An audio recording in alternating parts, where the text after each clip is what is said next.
생각을 공유하고 취향을 나누는 불특정 소수를 위한 연감소. 안녕하세요. 불소소 진행을 맡은 이모셔널 PAP 봄봄입니다. 48화 저 결혼 못하는 게 아니라 안 하는 겁니다.를 시작합니다.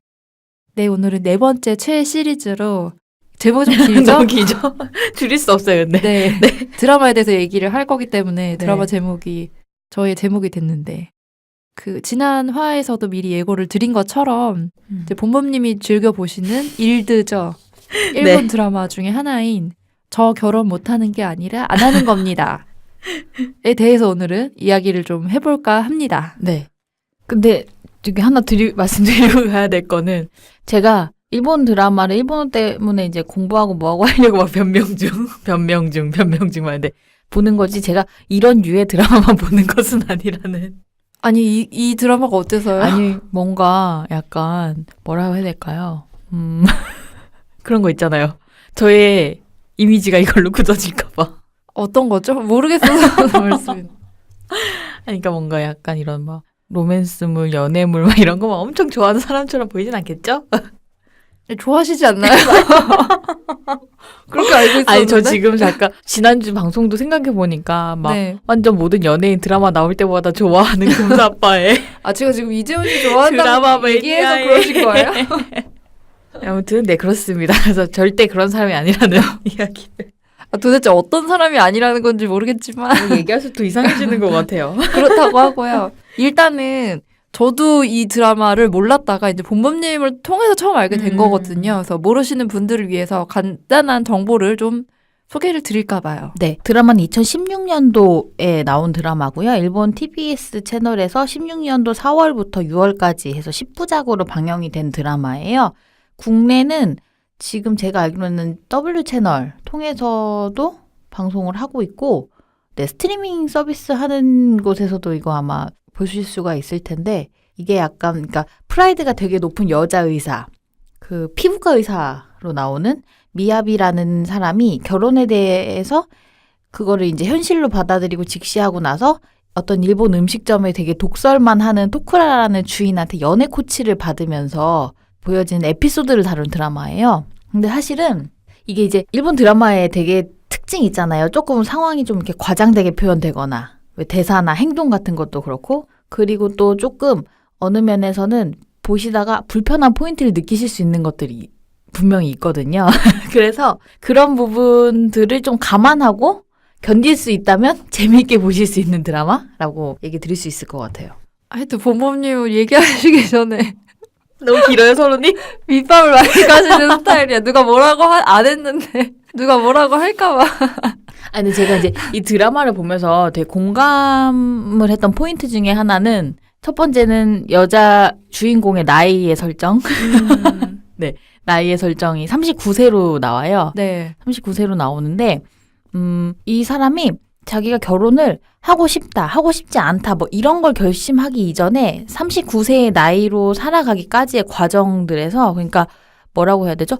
몰두해서 일을 하다 보니, 어쩌다 보니 그 나이가 되었던 거예요. 그러니까 본인도 그걸 스스로 막 결혼을 해야 돼, 말아야 돼, 이걸 인지하고 말하는 성격이 아니었던 거죠, 어떻게 보면. 근데 사회적으로 자기가 이제 선택해서 원하는 삶을 살아서 가다 보니까 그 나이가 된 건데, 옆에서 봤는데 동창회를 갔는데 주변의 모든 사람들이 얘가 결혼을 안 했다는 거에 굉장한 그 뭐라고 하죠?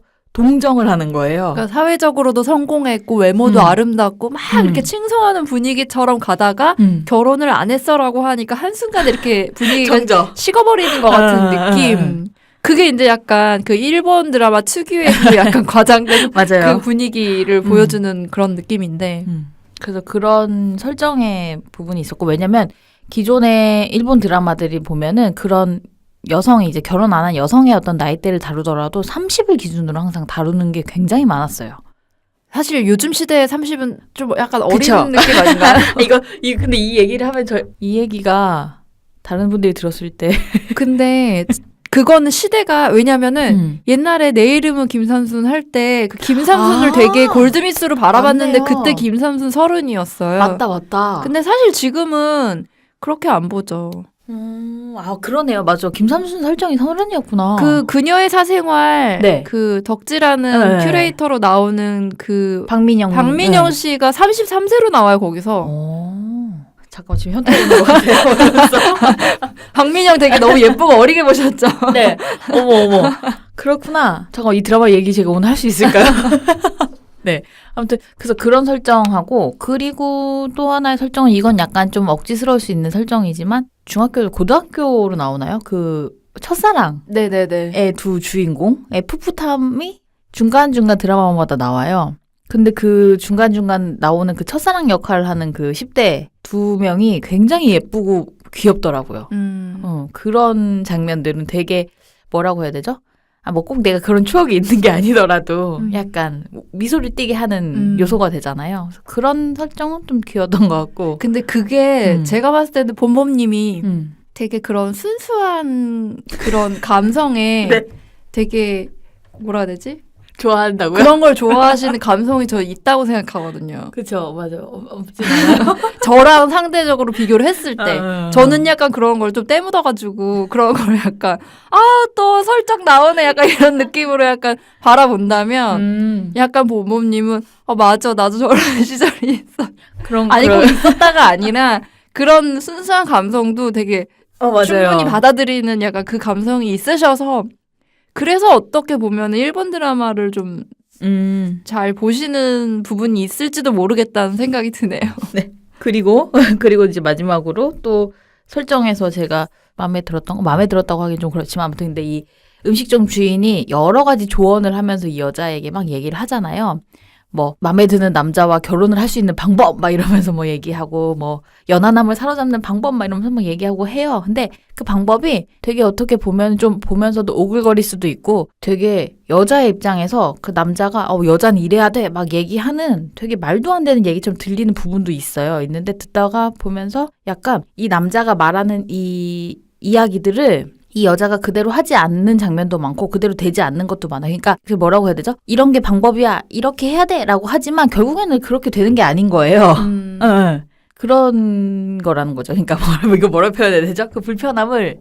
그러니까 마치 여자만이 남자한테 사랑을 받아야 하는 존재처럼 남자가 충고를 하는 것이 굉장히 가부장적이고 이 시대와 맞지 않기 때문에 그런 부분이 불편할 수 있지만 은유적으로 봤을 때는 상황상 그게 정답이 아니라는 것을 거죠. 상황으로 보여주고 있다는 걸 말씀드리고 싶은 거죠. 이렇게 명쾌한해서 네 제가 그리고 사실은 나중에 그분이랑 더 약간 맞아요. 좀 그런 뭐 어떻게 이루어졌다고 하기는 좀 그렇지만 그래서 결론조차도 사실은 되게 황당할 수 있는 결론이 나기도 하는 거죠. 그러니까 결국엔 그런 진리처럼 따라야 되는 그런 룰 같은 건 아무것도 없다는 건 거죠. 사실 그래서 여기서는 그러니까 결혼을 하고 싶든 하고 싶지 않든을 떠나서 그냥 이 여자가 스스로 생각했을 때 자신의 모습을 어떻게 성장하고 싶어 하는지에 대한 이야기인 것 같은 느낌인 거예요. 저는 약간 그런 부분에서 이 드라마를 좀 재밌게 본 것 같아요. 어느 포인트에서 가장 공감을 하셨어요?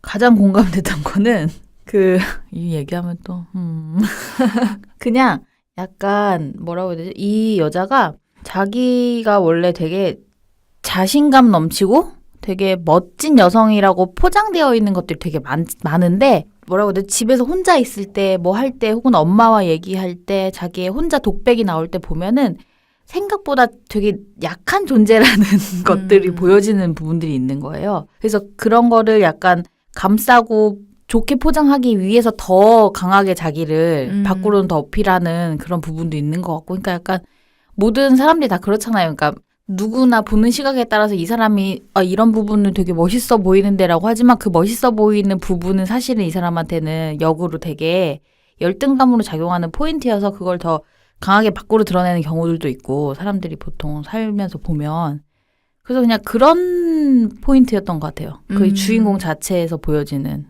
그러니까 남들이 보는 시선으로 봤을 때 가장 성공하고 화려한 사람일지는 모르지만 다 각자 결혼을 했든 안 했든 뭐 경제적으로 얼마나 성공을 했든 간에 상관없이 각자가 지니고 있는 삶의 맞아요. 약점이나 아픔이 다 다르게 존재를 하는데 모두가 다 근데 각자 누군가의 시선에 의해서 약간 다 아파하는 맞아요. 포인트가 좀 있는 것 같아요. 그리고 여기서도 되게 많이 느꼈던 거지만 주인공도 그렇고 주인공의 주변 인물들도 그렇고 그런 인물들이 많이 나와요. 그러니까 타인의 시선에 의해서 평가받는 내가 어떤 모습인지가 되게 중요한 순간들 있잖아요. 남들이 봤을 때 이거가 정상이니까 이렇게 해야 돼. 근데 사실 정상은 없는 건데 어떻게 보면은 사회적인 기준의 잣대로 봤을 때 이 역할을 수행하지 못하면 난 남들보다 뒤처지거나 정상이 아닌 건가? 근데 그런 것들이 굉장히 좀 서글프게도 부모 세대나 이렇게 어른들의 세대만 그렇게 바라봐도 사실 굉장히 힘든 거지만 또래 세대들도 그런 사람들 굉장히 많거든요. 많아요. 그렇기 때문에 그런 거에 더 많은 이렇게 상처 아닌 상처?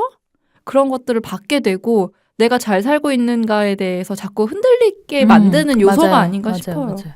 그리고 되게 많이 나왔던 얘기 중에도 평범한 사람을 만나 결혼해서 평범한 가정을 꾸려서 사는 거에 대한 이야기들이 나오는데 사실 그 평범함을 추구하는 게 제일 어렵다라는 그런 게 이제 나와요. 여기 드라마에도 나오는데 저희도 사실 저나 저 주변 친구들이랑도 얘기할 때도 그런 얘기 진짜 많이 하거든요. 평범하게 사는 게 세상에서 제일 힘들더라. 옛날엔 몰랐는데.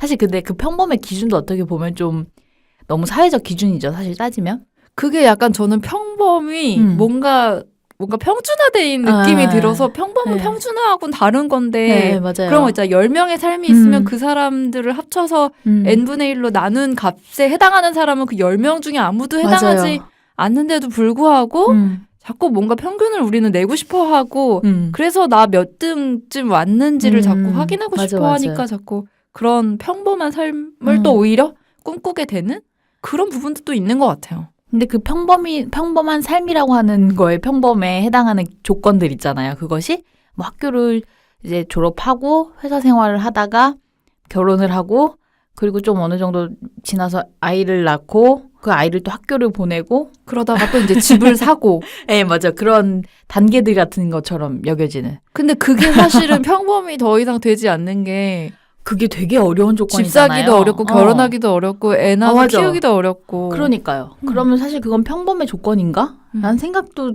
드는 거예요. 근데 지금도 항상 어른들이나 뭐 이렇게 명절에도 그렇고 이렇게 지나가다 1년에 2번 뵙는 친척들을 만나면 항상 듣는 말이잖아요. 언제 결혼할 거야? 근데 진짜 죄송한 말씀인데 네. 그렇게 약간 한 다리 건너의 친척 어른이 해주시는 말씀 치고 진짜 내 자식 같아서 걱정하는 말이라는 생각을 별로 해본 적은 없는데 다 진심이실까요? 그쵸. 저도 그게 되게 진짜 나를 생각하시는 걸까? 막 이런 생각이 들 때가 있어요. 언제 결혼할 거라는 말에 저는 제일 그게 근데 거기다 한 번도 저는 뭐라고 댓글 해본 적이 없고 그냥 항상 웃으면서 아, 네, 해야죠. 뭐 이랬던 것 같아요. 그러고 났는데 어느 순간에 그 상황들이 너무 불편한 거예요. 그리고 제일 불편한 게 뭐냐면요. 그 상황에 그런 소리를 들을 때 저의 부모님들이 본인들이 잘못한 일이 아니잖아요. 그런 거는. 근데 본인들이 뭔가 되게 본인들이 해야 될 역할을 못해서 그런 것 같은 뭐라죠? 막 그런 마음을 갖는 게 보이는 거예요. 그러니까 부모님도 내 자식이 이 나이가 됐으면 결혼을 해야 한다는 그 의무감을 갖고 계시기 때문에 그런 것 같아요. 그런 거 상관없어. 왜 그래? 우리 딸 못난 것도 하나 없는데 왜 그래? 이렇게 하실 수도 있는데 본인들도 그렇게 생각하시는 거죠. 우리 딸 언제 결혼하나. 근데 부모님은 또 나한테는 그렇게 하면 스트레스가 되니까 내 눈치를 보는 게 또 보이는 거예요. 그리고 내가 너무 그 상황이 너무 싫은 거 있잖아요. 그래서 어느 순간부터 명절에 안 가는 거예요. 친척들이 있는 때를 피해서 가는 거야. 그래서 그 앞에 집에 갔다가 저는 그 뒤에는 여행을 어디를 이렇게 도망간다거나 이런 상황을 되는 거예요. 저도 어느 순간부터. 약간 그 상황은 그냥 내가 그냥 벗어나는 게 모두에게 그냥 평화가 되는 순간인가? 그러니까 그런 거 있잖아요. 내가 책임질 그 상대가 아니면 내가 인생 책임져 줄 상대가 아니면 조언이나 이런 것도 좀 너무 선을 넘지는 않는 것이 좋지 않나. 그쵸. 원래는 그게 맞는데. 그렇죠. 그래서 아무튼 전 요즘에 명절을 그렇게 보내요. 갑자기 지금 여기 가장 인상적인 장면, 공감되는 장면을 여쭤본 건데. 그러네요. 얘기가 이렇게 흘러 네. 이렇게. 근데 피님은 어떠셨어요? 이거 드라마 이게 어쨌든 방송 때문에 이제 얘기 나와서 딱 접하신 상황이었으니까. 아, 일단은 저는 미리 말씀드렸다시피 굉장히 불편한 부분이 많았어요. 왜냐면 그 여자 주인공 자체도 저 결혼 못하는 게 아니라 안 하는 겁니다라는 게 진짜 그런 사람이 하는 말일 거라고 생각을 했는데 보니까 그거 있죠. 속으로 못한 사람인 거예요, 스스로가. 그런 마음으로 남한테 이렇게 약하게 보이기 싫어서 저 결혼 못하는 게 아니라 안 하는 거예요 라고 말하는 것 같은 게 맞아요. 약간 너무 시대가 좀 지난 느낌이 아닌가. 그냥 안 할 수 있는 건데 그걸 안 했어요 뭐 어쩌시게요. 이런 태도 가지면 안 되나? 왜 이렇게 더 약자가 된 것 같은 마음으로 말을 할까. 뭐 겉으로 봤을 때 다 성공했으면서 그런 생각이 좀 들고 그 음식 주인이 이렇게 남자한테 사랑받으려면 이렇게 해야 돼 저렇게 해야 돼라고 할 때도 불편을 했던 게 맞아요. 남자들은 이런 포인트에서 좋아해. 뭐 아슬아슬할 때 뭘 피해야 돼. 뭘 이렇게 해야 돼. 그런 거 있잖아요. 근데 그러면은 이 여자도 자기 마음에 드는 사람이어야 결혼을 하지. 이 여자도 어떻게 되든 남자만 자기를 좋아해주면 결혼을 할 수 있는 사람인 건 아니잖아요. 맞아요. 근데 그 관점을 저 남자가 나와 결혼하고 싶게끔 만드는 거에 포인트를 너무 두고 있다는 게 또 너무 불편한 맞아요. 거예요. 되게 수동적인 상황으로 여자를 몰아놓는 것 같은. 그러면서 계속 뭐 자만한 여의사라고 했나? 그런 식의 말을 많이 하잖아요. 근데 뭐 아니 좀 자만하면 어때? 뭐 꼭 그렇게 겸손해서 남자한테 사랑받아야 되는 여성이 되어야지 무슨 성공한 삶이야? 이런 생각이 저는 들었어요. 그래서 약간 너무 저자세로 가 있는 이 여자의 행동 자체가 그러니까 다른 남자의 인물은 또 그렇게 말할 수도 있는데 그거를 받아치지 못하고 너무 이렇게 받아들이는 그 여자 주인공의 태도도 약간은 좀 불편하더라고요. 그래서 이거를 좀 만약에 우리나라에서 이거를 방영한다 치면 굉장히 많은 각색과 그쵸. 맞아요. 그러니까 그대로 하면 안 될 것 같고 2019년의 버전으로 그러니까 이게 3년 전이니까 얼마 안 된 것 같아도 사실 3년 하면은 사회적 인식이 또 많이 바뀌었잖아요. 우리나라 같은 경우에는. 우리도 많이 바뀌었어요. 그래서 그런 거 많아요. 예전에는 그런 거라고 생각하지 못하고 그냥 불편함 없이 봤던 드라마 대사나 설정 같은 것 중에 진짜 많아요. 지나고 보면 저건 좀 차별인데 맞아. 저건 좀 가부장적인데 저건 좀 아닌 것 같은데 하는 게 되게 많거든요. 요즘에 보면. 그래서 지금 우리나라에서 만약에 방영을 한다 그러면 굉장히 많은 각색이 필요하지 않을까 그런 생각이 들기도 했어요. 그래서 저는 오히려 폼폼님이 도대체 어디서 건강한 포인트를 얻으셨나 그것도 사실은 좀 궁금했어요.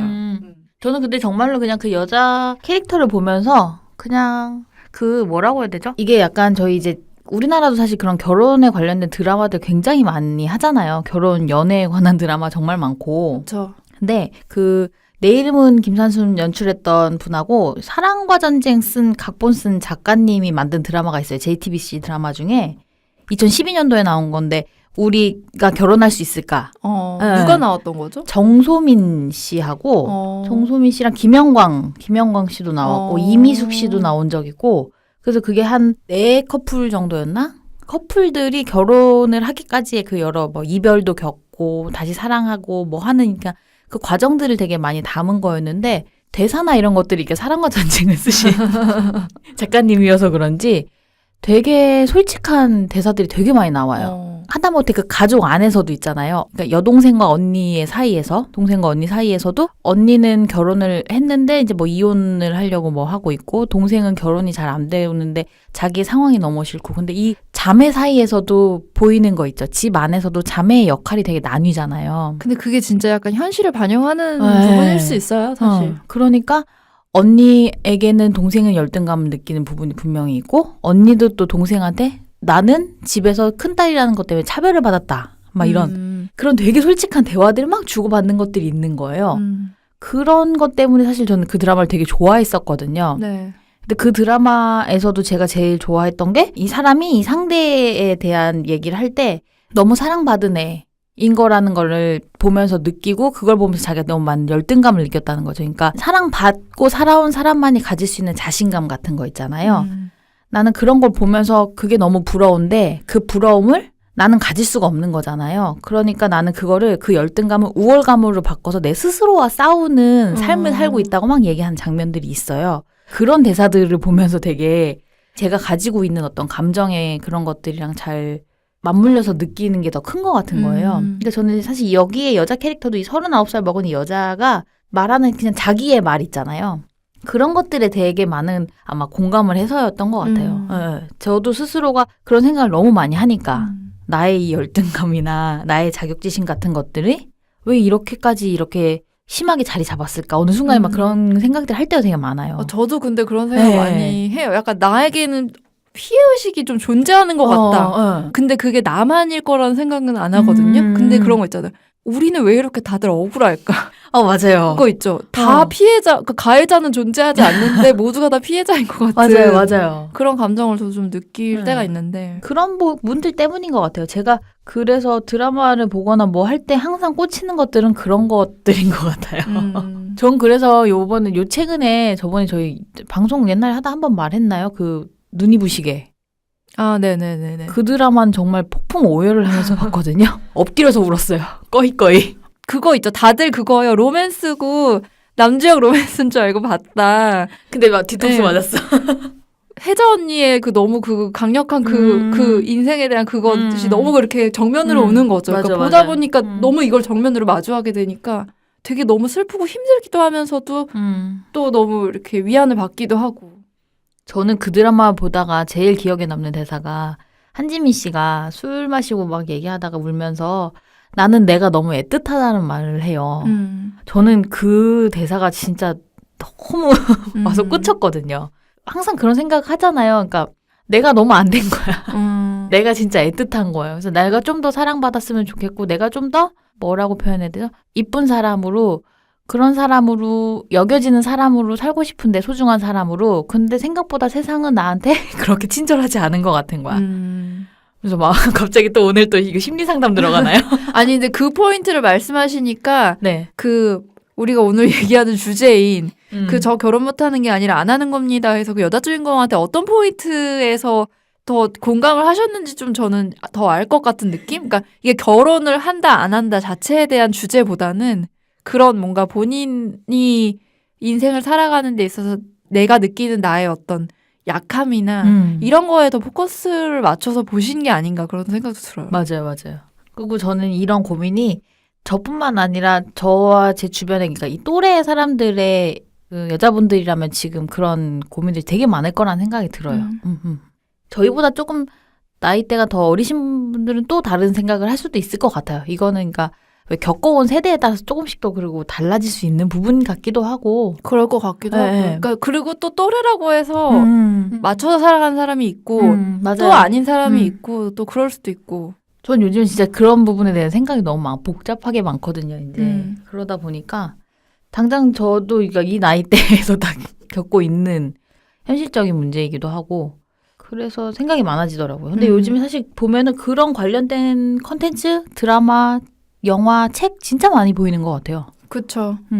비혼이라는 그 단어 자체가 굉장히 화두고 뭐 이렇게 그런 관련된 책들도 굉장히 많이 나오지만 맞아요. 근데 그거는 딱 비혼이 유행이다 이런 느낌보다는 기존에 살아왔던 삶의 방식이 아니라 내가 살아가고 싶은 삶의 방식을 좀 새로 재정의하고 싶어하는 사람들이 많아지는 것을 대표적으로 상징적으로 보여주는 게 아닌가 그런 생각이 저는 좀 들어요.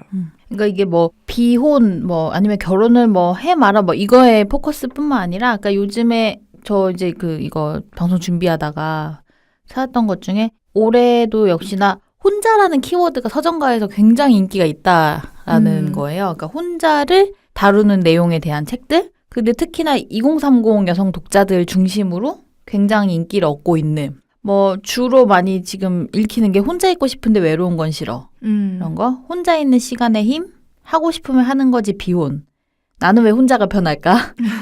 오늘은 이만 좀 쉴게요. 연애하지 않을 권리. 우린 다르게 살기로 했다. 혼자인 내가 좋다. 비혼입니다만 그게 어쨌다고요. 선택하지 않을 자유. 굉장히 제목들부터 그게 어쨌다고요. 마음에 드네요. 네, 바로바로 오는 제목들이죠. 그리고 이것뿐만 아니라 요즘에 가장 핫한 책도 있잖아요. 여자 둘이 살고 있습니다. 네. 저는 저 이 책을 안 읽었어요. 네. 안 읽었는데 그 우리 지난 화에 출연해 주셨던 게스트분 중에 한 분이 경아님께서 당첨됐는데 같이 가실래요? 이렇게 맞아. 북토크 갔다 오셨잖아요. 얘기해 주셔가지고 읽지도 않았는데 갔어요. 네. 갔는데 이제 사실은 이제 제가 방송에서 막 대놓고 얘기한 적이 없어서 모르시는 분들도 있을지 모르겠지만 전 기혼자예요. 신분이 기혼자입니다. 급고백. 근데 이게 비밀은 아니지만 굳이 얘기할 필요는 없다고 느끼는 이유가 뭐냐면, 이거 오늘 주제랑 좀 비슷할 수도 있는데, 네. 그러니까 나는 나지, 나는 피예요. 전 피잖아요. 네. 그럼 제가 하고 싶은 감성이나 영감들이나 아니면 본범님과 같이 얘기를 해서 꾸려나가는 시간이고, 그게 나의 여기에 가장 큰 정체성인데, 내가 집에 안에서 몇째 딸이건 내 나이가 몇 살이건 그거 굳이 여기서 얘기를 뭐 하면서 자연스럽게 나올 수는 있지만 굳이 말하면서 그거에 매일 필요 없잖아요. 맞아요. 결혼도 마찬가지라고 생각하거든요. 내가 뭐 유부녀라서 라고 정의되는 거 자체를 원하지 않아서 그렇게 하는 부분도 있고, 근데 사실 어떻게 보면은 가끔은 나조차도 그거에 편견이 있어서 결혼한 사람은 뭔가 그 전의 삶보다는 안정을 추구한다든지 뭔가 약간 그런 식의 어떤 태도나 모든 거에 있어서 그렇게 본다는 편견이 저한테조차도 있어서 그럴 수도 있는데, 어쨌든 여자 둘이 살고 있습니다라는 책 자체가 여자 둘이 살고 있는 거에 대한 이야기를 다룬 책이었고, 그래서 저는 이제 갔을 때도 대부분 거의 다 그 비혼을 이렇게 주장하는 사람들이 이제 이 북토크에 왔을 거라고 생각을 했고, 이 책도 굉장히 그런 걸 강렬하게 주장하는 책일 거라고 사실은 생각을 했어요. 근데 누군가 타인과 살아가는 삶에 대한 이야기? 내가 그 삶을 미래 시점이 아니라 현재를 즐기면서 잘 살기 위해서 동거를 시작하신 거예요. 뭔가 한 분은 에디터고 한 분은 카피라이터기 때문에 어떻게 보면은 좀 성향상 비슷할 수도 있고, 그리고 이제 두 분 다 고양이를 키운다는 점에서도 좀 비슷한 부분도 있고, 한 분은 또 굉장히 정리를 잘 하시고, 또 한 분은 좀 약간 스터분하신 스타일이라서 그렇게 서로 보완해주면서 잘 사는 부분도 있고, 그리고 굉장히 제가 부러웠던 거는 그 아파트 동 안에서 친한 지인들도 다른 부부가 같이 살기도 하고 막 그래요. 그 같은 하나의 동 안에. 그러다 보니까 서로 커뮤니티처럼 친하게 지내면서 뭐 서로 여행 갈 때는 서로의 고양이를 봐준다던가 그런 커뮤니티가 되어서 살아가는 게, 그러니까 결혼을 했다 안 했다 그런 거 자체가 아니라 뭔가 자기와 잘 맞고 서로를 보듬어 줄 수 있는 타인을 만나서 잘 살아가고 있는 사람, 그리고 그런 사람들이 아파트 안에서 이웃보다 더 좋은 커뮤니티를 맺어서 살아간다는 거, 그게 굉장히 저는 매력적으로 다가와서 누군가랑 같이 살까 말까 하는 고민을 하는 사람들이라면 그게 뭔가 이성이랑 살든 동성이랑 살든 상관없이 좀 도움이 되는 그런 부분이 아닌가. 그래서 북토크를 사실 별 생각 없이 갔고, 나하고는 또 해당 안 되는 이야기가 아닐까라고 했는데 오히려 저한테도 더 많은 도움이 됐던 시간이어서 북토크를 굉장히 즐겁게 또 들었던 기억이 나요. 근데 지금 피님이 얘기하시면서 뭐라고 해야 되죠? 정답이라고 표현하면 안 되는 부분일 수도 있겠지만, 말씀하시면서 지금 누군가와 미래를 살 때 이런 삶에서 이렇게 같이 커뮤니케이션 하면서 같이 가면 좋겠다라고 생각이 드는 사람과 사는 방식을 택하는 게 사실은 결혼도 같은 이야기잖아요. 근데 결혼이 오히려 더 어려운 게, 그러니까 어쨌든 남자와 여자의 사랑으로 시작되는 게 결혼이잖아요. 결혼은. 그러다 보니까 너무 많은 결속력을 원하게 되니까 오히려 서로 뭔가, 그리고 막 집안과 집안의 연결 이런 것도 있고, 그런 거 있잖아요. 우리 보통 그런 말 하잖아요. 자기 자신을 잘 사랑할 수 있는 건강한 사람이 타인을 만날 준비가 돼 있다. 그러니까 건강한 결혼도 물론 있죠.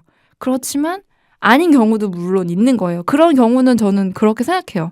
떠밀려서 결혼을 한다든지, 내 나이, 뭔가 조건만 보고 결혼을 한다든지, 그렇게 되다 보면 어딘가 하나 아프게 되는 구석이, 그러니까 온전히 내가 원해서 하는 결혼을 선택을 한다면 결혼도 얼마든지 해도 좋은 거지만, 그렇지 않다면 굳이 할 필요 없는 그런 생각이 저는 좀 들어요. 어떻게 보면은 원래 그렇게 해서 해야 되는 게 결혼인데, 약간 인식적으로 지금 결혼이라는 걸 두고 보는 자체가 완전 분리된 것처럼 얘기하게 되는 상황들이 있는 거예요. 생각해 보니까. 그러니까 지금 제가 계속 살면서 듣는, 요 근래에 듣는 너 왜 결혼 안 해? 결혼의 의미와 지금 저희가 추구하는, 사는 데 있어서 추구해야 되는 것들의 가치 안에서 선택되어지는 결혼의 이게 다르잖아요. 그쵸. 얘기되는 게. 그러니까 그 소리를 들으면 저한테 이게 너무 스트레스가 되는 거예요. 그 주변에서 그런 얘기를 들으면. 그러니까 마치 수능을 보고 막 19살 때 내가 가는 대학을 떨어졌어요. 그럼 막 재수를 해요. 그리고 삼수 막 하면 막 초조해지는 거죠. 그렇게 대학에 들어가고 전공을 선택하고 그러고 이제 4학년이 돼요. 그러면 이제 막 취업을 해야 되는 거잖아요. 그러니까 내가 어떤 일을 하고 싶어보다 내가 취업을 해야 한다는 의무감이 굉장히 취준생들을 힘들게 하는 부분이 있잖아요. 맞아요.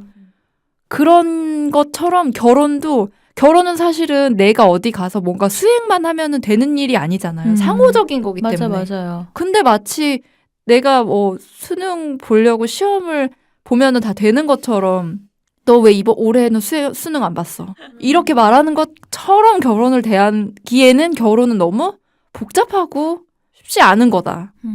그런 생각이 전 들어요. 근데 지금 이제 여기 잠깐 저희가 여자 둘이 살고 있습니다 책 얘기하면서도 피님 지금 얘기하셨지만 그 같은 아파트에 친한 지인들이 같이 사는 거에 대한 얘기 하셨잖아요. 근데 요즘에 진짜 이런 형태로 삶을 선택한 사람들이 많은 것 같아요. 그러니까 결혼을 했든 안 했든 떠나서 이렇게 약간 작게 공동체를 꾸려서 마음이 맞는 사람들끼리 서로 도우면서 같이 살 수 있는 형태를 만드는 거? 그런 형태로 좀 다른 의미의 가족을 만드는 이런 게 진짜 많은 것 같아요. 주변에도 그래서 보면은 친구들 중에 이제 결혼을 한 부부가 있고 거기에 아이가 하나 있어요. 그리고 났는데 이제 결혼을 원치 않는 친구가 있고 뭐 이런 식으로 해서 여러 형태의 구성원이 있을 수 있잖아요. 뭐라고 해야 되죠? 제 친구들 보면 그래서 하는 얘기가 그런 거예요. 그러니까 우리가 좀 그렇게 같이 준비를 해보자. 그런 식으로 해서 같이 살 수 있는 것들을 좀 마련을 해서 그러면 이제 얘네 부부의 아기를 돌봐야 할 경우에 다른 친구들이 돌봐줄 수도 있는 거고 근데 혼자를 비혼을 꿈꾸는 사람이 만약에 결혼을 안 했는데 좀 나이가 들었거나 아니면 아프거나 하는 경우가 있으면 누구라도 같이 지켜봐 줄 수 있는 상황도 될 수 있고 그러니까 그런 식으로 좀 혼자이고 개인의 어떤 중요한 삶의 가치를 추구하되 그것이 외롭지 않게 할 수 있는 방법의 형태로 이런 것들을 좀 선택하는 것 같기도 해요. 그러니까 그게 가족이든 친구든 누가 됐던 서로를 뭔가 남이 사는 것을 비교하게 되는 대상이 아니라 진짜 그러니까 비슷한 삶의 가치를 가지고서 마음을 써줄 수 있는 대상이 필요한 것 같아요. 우리한테는. 맞아요. 근데 사실은 그게 안 되는 경우도 꽤 많은 거고. 맞아. 그래서 저는 그 얼마 전에 봤던 드라마 최고의 이혼 되게 잘 봤었어요. 그것도 일본 드라마가 원작이 있는. 네. 근데 왜 이렇게 시청률이 안 나왔는지 모르겠지만 맞아요. 시청률 생각보다 안 나왔어요. 그 최고의 이혼 같은 경우에는 두 커플이 나오잖아요. 네. 근데 굉장히 전 그 배두나 씨의 생활 연기가 참 연기 잘한다. 그래서 참 좋게 봤고 막 배두나 씨 막 이렇게 공중파 드라마라고 해서 화장하고 나오지도 않아요. 되게 정말 너무 자연스럽게 나오는데 그런 거 있잖아요. 다들 뭔가 결핍이 있는 사람들이 결혼을 한 거예요. 그러다 보니까 더 좋은 선택을 위해서 이혼을 하는 거 있잖아요. 그러니까 그런 느낌? 그러니까 그게 뭐 결혼이건 이혼이건 간에 다 각자 더 잘 살려고 모든 선택들을 하는데 그 과정이 정말 다들 뭔가 결핍감이 있게 살아가는데 내가 좀 더 나를 사랑하면서 온전한 내가 되기 위한 과정처럼 보이더라고요.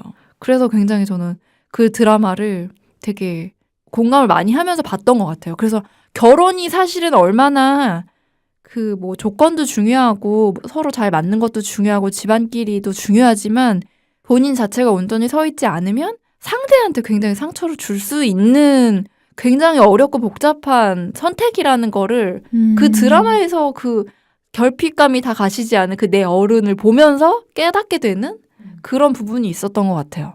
그 드라마가 일본 드라마도 원작이잖아요. 근데 일본 드라마도 사실 어떻게 보면은 그냥 평범한 가정을 꿈꾸는 그 주인공들이 사실은 진짜 너무 찌질한 포인트도 많고 보면은 근데 약간 보면서 저는 그 캐릭터들 때문에 약간 답답함도 사실 되게 많이 느꼈거든요. 맞아요. 그런 부분도 있죠. 네.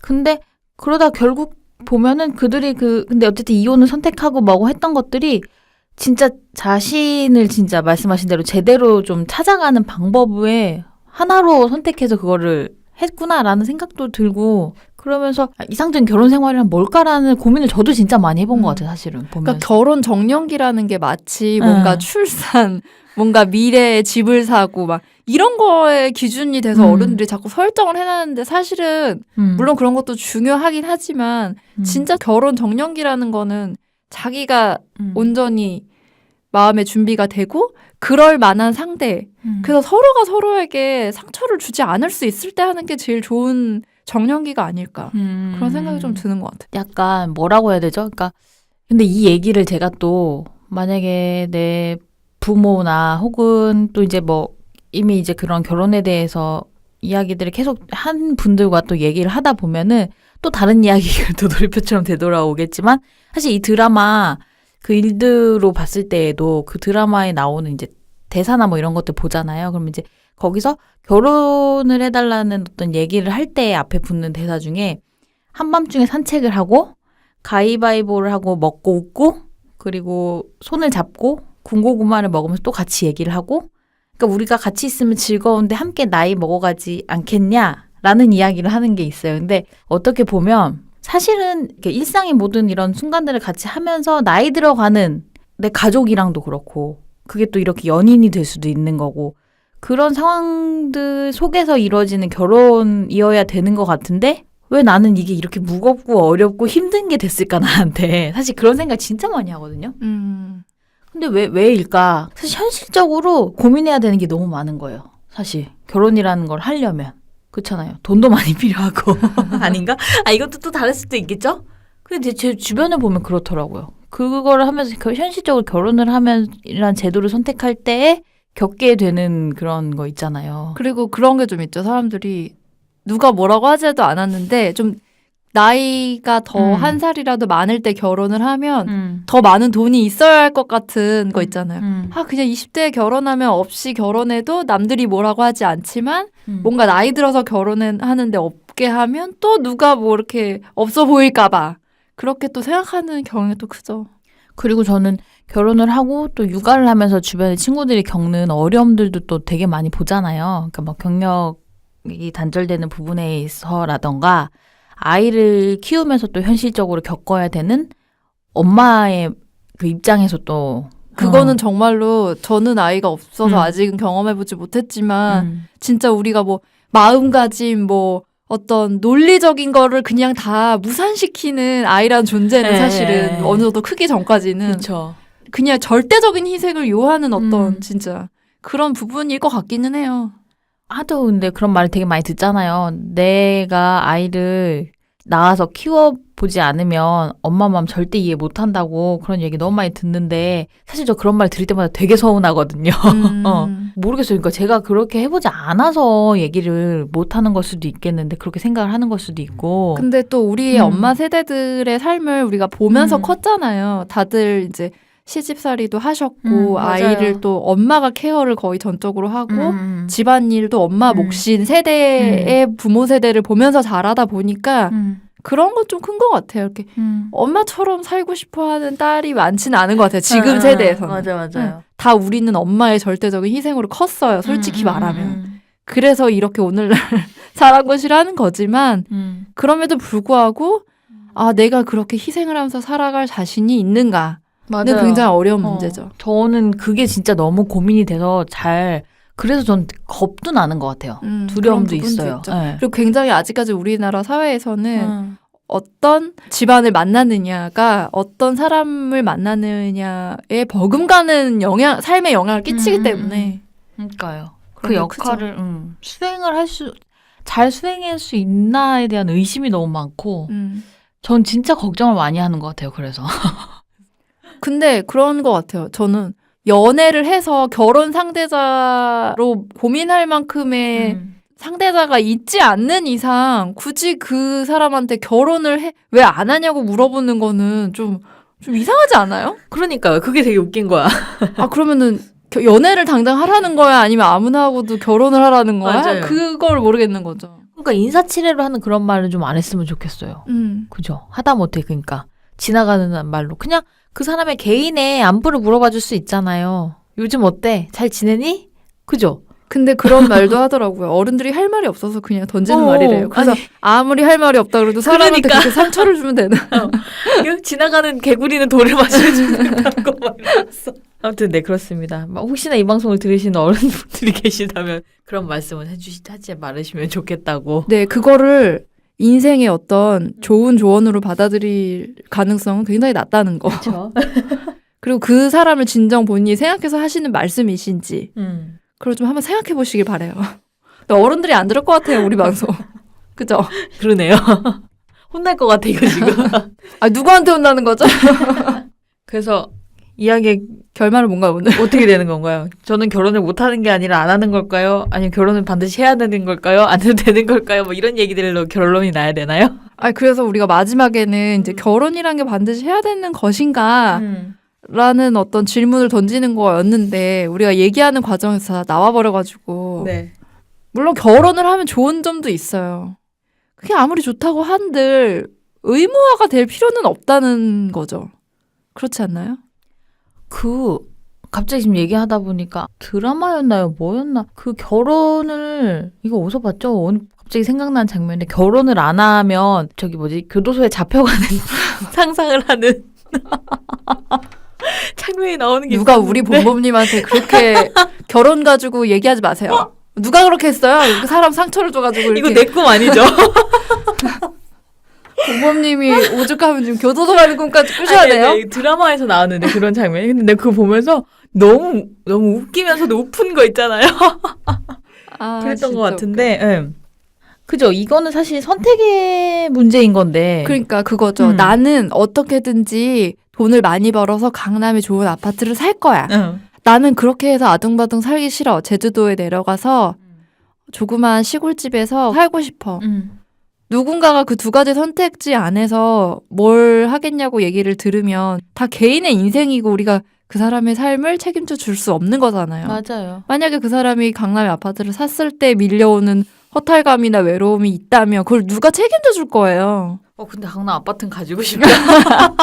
아, 본모님 이러시면 안 된다니까요. 아니, 그죠? 그러니까. 그래서 저는 결혼을 사실 했지만 다행스럽게도 가부장적인 집안을 만나지 않았고 집안에서의 여자의 뭔가 희생이 필요하다고 생각하지 않는 남편을 만나서 정말 천만다행이지만 그렇지 않은 사람도 많고 저도 결혼을 해서 생활하면서 겪는 어려움이 분명 있거든요. 그러니까 그건 다 개인의 선택인 거지. 삶에 있어서 필수라는 게 도대체 뭐가 있나요? 우리가 받아야 되는 기본 초등교육 말고. 그런 생각입니다, 저는.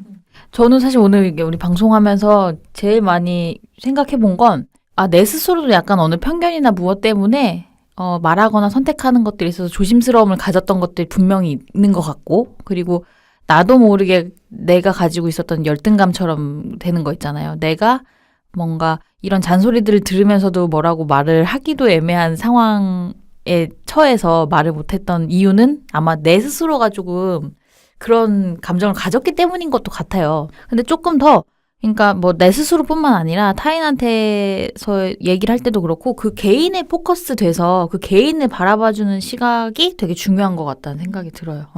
그 한 사람 한 사람의 스토리에 집중해서 얘기하는 거 있잖아요.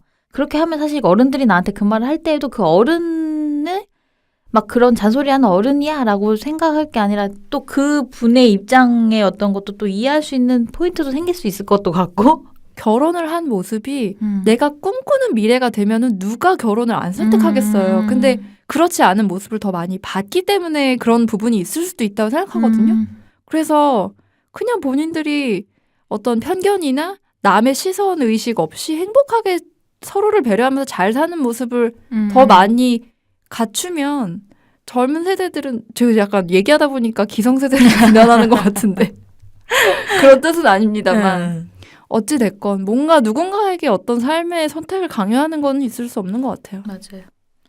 오늘 얘기의 주제와 저희가 같은 맥락의 이야기를 계속 한 건 맞죠? 이런 얘기 되게 자제하기로 얘기했는데 얘기하다 보니까 안 할 수 없는 얘기들이 많은 것 같아요.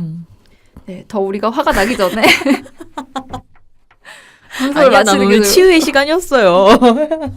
그랬나요? 아닌가요? 네, 오늘은 이것으로 마치도록 하겠습니다. 네, 방송 정리하고 다음 주 예고 드려야죠. 다음 주 주제는 보통의 존재와 익숙한 새벽 3시입니다. 혹시 이 제목을 익숙하게 알고 계시는 분들도 있을 것 같아요. 근데 이 두 개는 책 제목이죠. 네. 네. 음악을 하시는 두 분이 쓴 에세이 제목이에요. 그래서 언니네 이발관, 이석원 씨가 쓴 보통의 존재라는 책과 그리고 오지은 씨가 쓴 익숙한 새벽 3시 이 두 책을 선정을 했는데요. 제가 되게 좋아하는 책인 보통의 존재와 피님이 선택하신 익숙한 새벽 3시 이 책 두 가지를 가지고 저희가 한번 이야기를 해볼까 해요. 네, 다음 주 방송도 많이 기대해 주시고요. 불소소는 팟빵 팟캐스트 유튜브 스팀 및 네이버 오디오 클립 채널을 통해서 공개됩니다. 인스타그램, 페이스북, 네이버 블로그에도 계정이 있고요. 검색창에서 불소소 검색해 주시면 됩니다. 관련 댓글 외에도 메일로도 사연 받는데요. 메일은 ideal-list@naver.com으로 사연 주시면 됩니다. 생각을 공유하고 취향을 나누는 불특정 소수를 위한 영감소 48화 저 결혼 못하는 게 아니라 안 하는 겁니다를 마치겠습니다. 지금까지 이모셔널 PF 봄봄이었습니다. 안녕히 계세요.